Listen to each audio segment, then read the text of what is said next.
বলছেন? আপনার ছেলে ওই কেলো অনেক তো রয়েছে।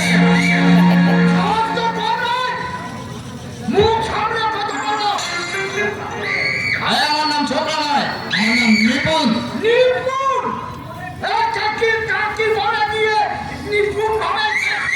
আমি যা করে নিপুণ ভাবে করি, কোনো খুদ রাখি না।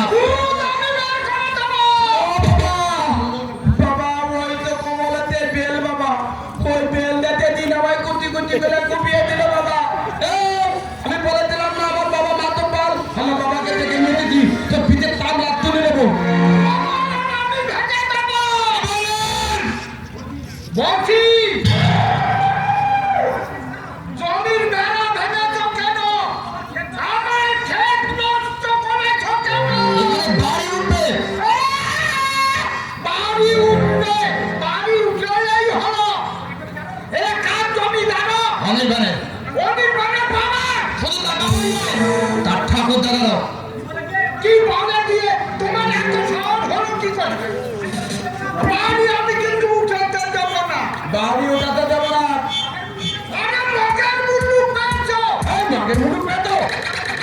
আরে কোথায় আছে কি করতে তা তুমি জানো না। কোথায় আছে কি করতে তুমি জানো না। এত সাহস তোমার হলো কি করে? এত দাঁত হলো কি করে?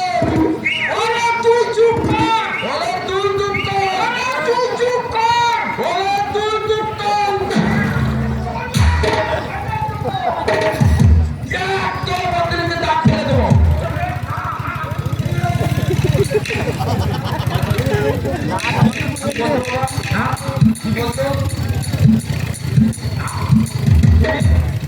তুমি আমায় বলতো এই কথাগুলো তো আমায় বলে তো। এই দেখো আমি বুঝতে না পেলে কি এক তলে তোমার বদলিছি তার তলে দিয়ে দিলাম পেলে সাগর কোথাকা কি আমি লামতাগো ও বাবা আমি লামতাগো আমি নল একমাত্র দিলে আমি যদি লামতাগো তুমি লামপাতো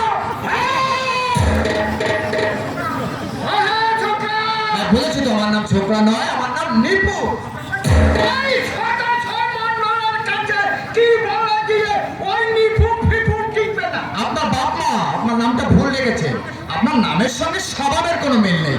আপনার নাম হওয়া উচিত ছিল কুটিরেশ্বর মন্ডল।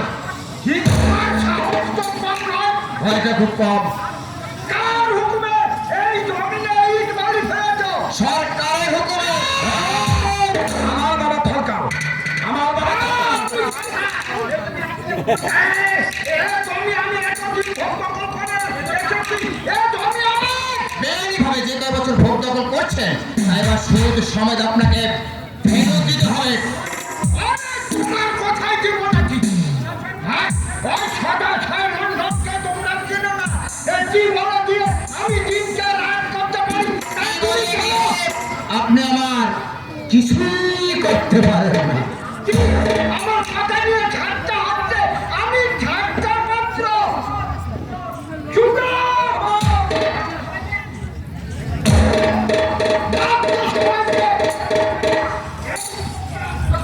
আমি মারা কথাটা বের করে দিচ্ছি।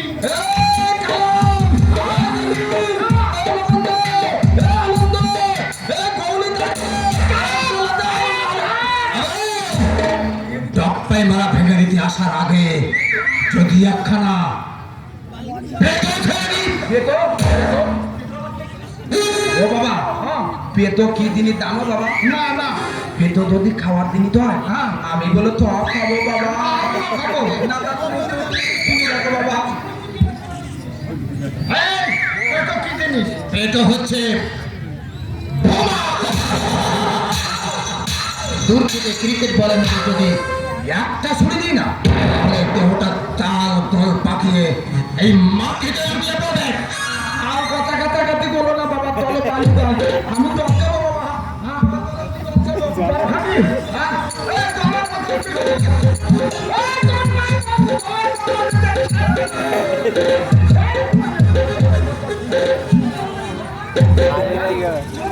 তুমি আমাকে তোমার ভয় দেখাচ্ছ। আচ্ছা আমিও সহজে থাকছি না। কেন শুধু শুধু চেঁচামেচি দেখছেন জমির ভাও শর্ত তো অনেক ভাগ করেছে, এবার আসল মালিক এসে গেছে। এখন যান, আগে এখানে বাড়ি উঠুক, তারপর গৃহপ্রবেশের দিনে এসে ভালো মন্দ এক পেট খেয়ে যাবেন। ভালো মন্দ খেয়ে খাবো। ওই গৃহপ্রবেশের নিমন্ত্রণ নয়, ওই অনিল পানের শ্রাদ্ধের পিন্ডি খাবো। ওই অনিল পাল বলে তোরালে তখন আমাকে বিয়ে করবে না।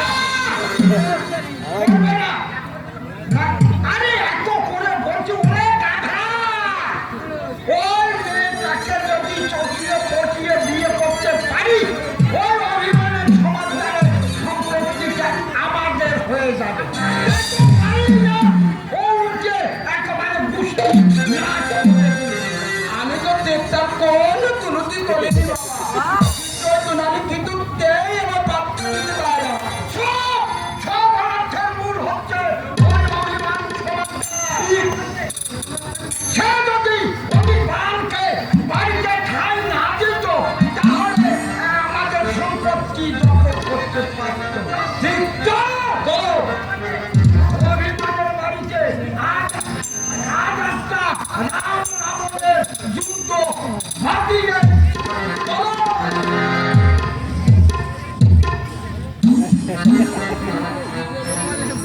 তুমি রাবণ বাজাও বাবা, আমি বালির থেকে পিত্তাম দেই, এই যে লাল বলে গেল। সোনালি তিয়ালার কি দেখ নাই, দিলে পাখা ডালে মিলবে তো লোয়া থপ করে পড়ছে। তাহলে এত থাবার নাকি, এত থাবার নাকি? ভাবতে তুমি কেন? ক্ষমতা কোথায়? খাবারের কোনো ক্ষমতা না, কোম্পানির প্রবলেম আছে। যত ক্ষমতা সব আমার বেলায় পেলে। কি করলি বালি গেলে বাবার কুতু, ওদিকে গেলে তো নালির কুতু, আমি বেলা কোন দিকে দা শুধু সোনালি মানবতা তো আমাকে অর্জন করতেই হবে। কি করে বলি বলে একটা বাংলা গান গিয়ে দিলাম, তাতে কি কথা বলো বলে দিল। আমার মনে হচ্ছে একটা হিন্দি গান গেতে হবে, তো গ্রামের বাড়ি কোথাও তাই না, ওই হিন্দি গান করলে নিশ্চয়ই আমাকে দলিয়ে